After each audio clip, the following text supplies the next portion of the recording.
mgh തന്നെയാണ്. പക്ഷേ potential energy maximum എവിടെയാണ്? എയിലാണ്.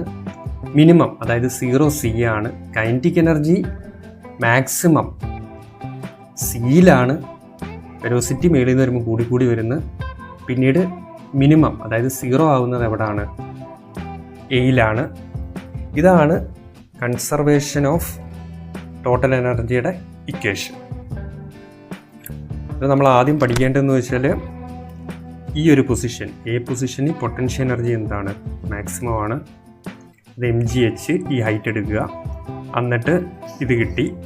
Kinetic energy ½ mv². ഇവിടെ വെലോസിറ്റി 0 ആണ്, അതുകൊണ്ട് ആ ടേം തന്നെ 0 ആയി. Kinetic energy 0. പിന്നെ ടോട്ടൽ എനർജി 0 + mgh കിട്ടി. അടുത്ത ടോട്ടൽ എനർജി ആയിട്ട് പൊസിഷൻ ബി ആണ്. ഇവിടുന്ന് താഴോട്ട് ഇവിടെ വന്നിരുന്നു. അന്നേരം h - x ആണ് നമ്മൾ